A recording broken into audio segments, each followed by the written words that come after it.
Good morning, Pirates. This is Digital Democracy, bringing you a discussion. I'm Patrick, your sophomore friend. I'm Yvette, a junior. I'm Mr. Royal, one of the administrators. I'm Ms. Gilbert, one of the administrators. I'm Mr. Medina, administrator as well. I'm Mrs. Castro, one of the Dean of Students. And I'm Mr. Smith, I'm one of the school psychologists. So we brought you guys here to talk about safety, how you guys go about it, and of course within democracy. So why are you guys here today?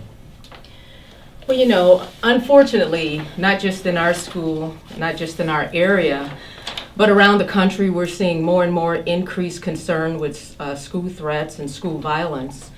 And it's certainly not our intent today to cause any type of anxieties regarding that. But what we do want to do is narrow down some of the main reasons why these anxieties are getting started in the school, and it's through the misuse of social media. So going along with this, what would you signify is a school threat, in your opinion?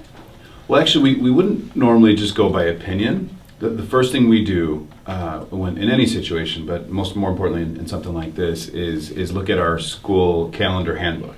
And as you can see on the screen, our school calendar handbook defines as these things here.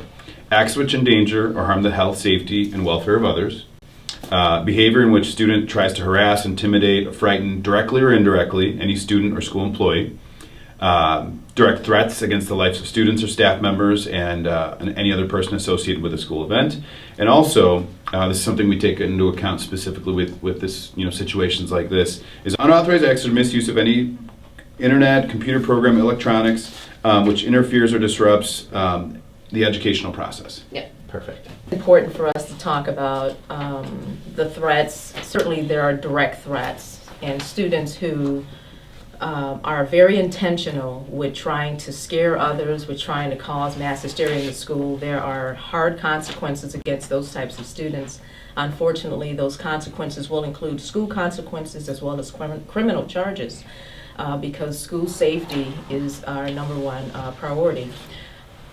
But we also want to talk about indirect or subtle threats, threats that, you're making because you're joking with friends, or you're sending some type of text or some type of comment on social media, and you're not intending to cause mass hysteria, but it has caused that. So let's talk about that a little bit, some of those examples we've seen at Palatine High School. So we have seen stuff like on, let's say for example, a student takes an Instagram post or a Facebook post and removes all the wording, all the captions, or only takes a segment of the picture.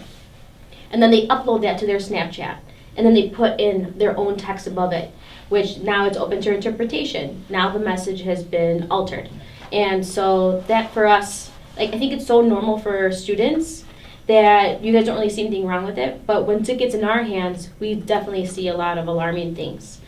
Because again, that message just caused all of this hysteria, has caused students to be alarmed, scared, anxious, And not even go to school. Yeah, and not go to school.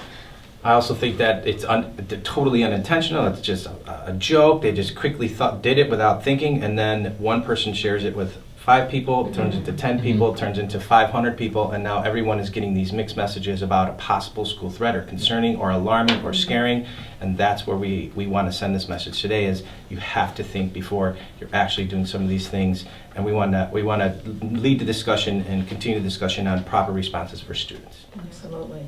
I think we talked about earlier, you told us a story about something that happened to you, a couple weeks ago where you thought it was something serious and you didn't know what to do. Can you kind of... There was this picture that spread around, and someone had said, everyone be ready for a surprise tomorrow at school. And that spread like wildfire, and it ended up just being the kid just got a haircut, and he was just gonna show everyone he got a new haircut tomorrow. But people that took it as he's going to do something, something bad is going to happen. So what should students do if they see something alarming, or if something feels off to them? So what they should not do is copy 55 of their friends and just send that, because then that causes the mass hysteria.